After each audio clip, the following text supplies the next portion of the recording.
Hi friend, మా అమ్మ ఇంటి దగ్గర నుంచి ఏవేవో పంపించింది. ఇప్పుడు చూద్దాము. చూడండి ఫ్రెండ్స్, ఇవి కజ్జికాయలు, జంతికలు, అరిసెలు, బెల్లం. ఇవి మా చెట్లకు కాస్త పంపర్ పనాసకాయలు,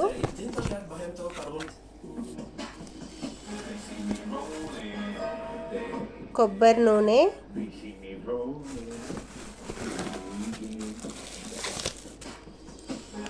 ఆవు నెయ్యి,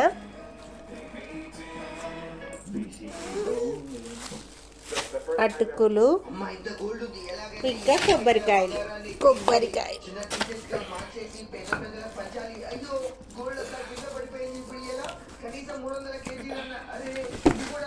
చూసారా, ఇవి ఈరోజు మా అమ్మ మాకు పంపించింది.